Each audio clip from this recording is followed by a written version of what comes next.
కాళేశ్వరం ప్రాజెక్టులో జరిగిన లోపాల గురించి కొంత లోతుగా అధ్యయనం చేస్తే అందులో నిర్లక్ష్యమే ఎక్కువ ఉన్నది అనే విషయం స్పష్టమవుతున్నది. గేట్ల నిర్వహణలోను, వరద వచ్చినప్పుడు గేట్లు ఎత్తేయడంలోను, ఆ తర్వాత ఆ నీరు నదిలోకి వచ్చిన తర్వాత ఏ వేగంతో వస్తున్నదో ఆ వేగానికి అనుగుణంగా ఆ గేట్ల ఎత్తడము లాంటివి జరగలేదు అని.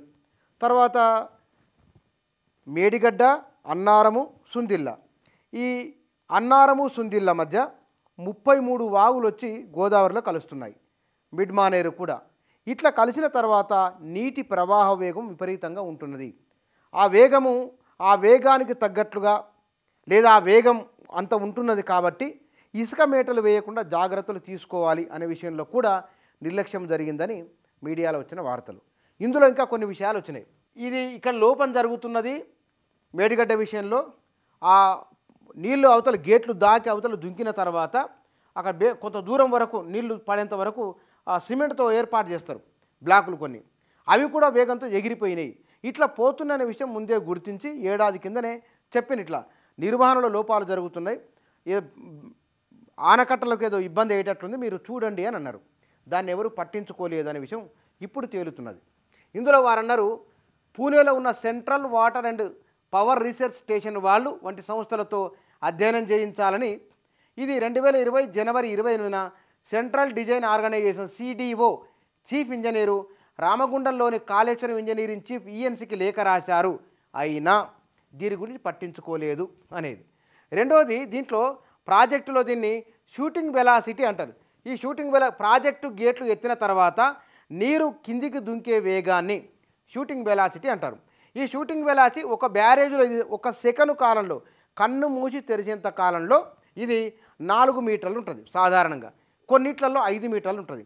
కానీ కాళేశ్వరంలో 16 మీటర్ల నుంచి 18 మీటర్ల వరకు ఒక్కొక్క దాని దగ్గర ఒక్కొక్క రకంగా ఉన్నది. ఇట్లా నీటి ప్రవాహ వేగాలను సరిగా అంచనా వేయలేదు అని. అంటే దీన్ని ఈ వేగంతో వచ్చినప్పుడు కాంక్రీట్ దిమ్మెలన్నీ కొట్టుకొని పోయినాయి. ఆ ఫోటోలు కూడా వచ్చినాయి. ఈ దిమ్మెలు కొట్టుకొని పోతున్న దాన్ని కూడా చూసి కూడా మీరు ఎందుకు స్పందించలేదు, ఈ నిర్మాణం ప్రమాదంలో పడుతున్న విషయాన్ని ఎందుకు దాన్ని పట్టించుకోలేదు అనేది. వారు ఇంకొక మాట అన్నారు, దీంట్లో మేడిగడ్డ బ్యారేజ్ ఎత్తిపోసిన నీటితో పాటు ఇందాక చెప్పిన కదా 32 వాగుల నీరు వచ్చి కలుస్తుంది.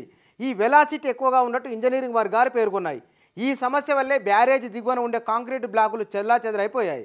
అన్నారం బ్యారేజ్కి దిగువన 300 మీటర్ల మేర ఇలా ఇసుక దెబ్బతిన్నట్లు టెయిల్ వాటర్ లెవెల్, అంటే గేట్ల నుంచి వేగంగా దిగువకు వచ్చే నీటి ప్రవాహం నదిలో కలిసిన తర్వాత ఉండే మట్టం, అంటే పెరగడం తగ్గడం అంచనా వేయడం సరిగా జరగలేదు. గేట్ల దిగువన ఉండే సిల్లింగ్ బేసిన్, అంటే గేట్ల నుంచి దిగువన నీరు ఇక్కడ నీళ్ళుంటే కనుక దుంకిట్ల పడదు కదా, ఆ ప్రాంతం అన్నమాట, మట్టం తగినంతగా లేకపోవడము, ఇలాంటి సమస్యలు ఉత్పన్నం అవుతాయని డిజైన్లో అనుభవం ఉన్న సీనియర్ ఇంజనీర్ ఒకరు అభిప్రాయపడినట్టు వచ్చింది. ఇక గేట్ల నుంచి నీరు విడుదలయ్యాక ప్రవాహం వేగంగా ఉండే సిల్లింగ్ బేసిన్ 45 మీటర్లు, ఆ తర్వాత 60 నుంచి 70 మీటర్ల వరకు సీసీ బ్లాకులు, ఆ తర్వాత 60 మీటర్లకు పైగా లాంచింగ్ అఫ్రాన్ ఉంటాయి. సిల్లింగ్ బేసిన్లో ఉండాల్సిన నీరు అక్కడ కాకుండా సీసీ బ్లాక్ ఉండే ప్రాంతంలో పడుతూ అవి దెబ్బతిన్నాయి. ఇప్పుడు సిల్లింగ్ బేసిన్ను మరో 60 మీటర్ల ఎత్తు విస్తరించడంతో పాటు లోతును కూడా పెంచేందుకు చర్యలు తీసుకుంటున్నారు. అయితే వచ్చే వర్షాకాలంలోగా ఇది జరిగే అవకాశం లేదు. ఇది మేడిగడ్డలో కనబడుతున్నది నాణ్యతా లోపమా లేకపోతే కనుక డిజైన్ లోపమా, ఏ లోపాలు ఏమిటో ఇంకా స్పష్టంగా తెలియలేదు. కానీ నిండా నిర్లక్ష్యం ఉన్నట్లు మాత్రం ప్రాథమికంగా మీడియాలో కథనాలు దీనికి సంబంధించి వస్తూ ఉన్నాయి. తెలుగు దినపత్రికల్లో వచ్చిన ప్రధానమైన వార్తలు, ఆ వార్తల వెనుక విశ్లేషణ ఇది. Thank you.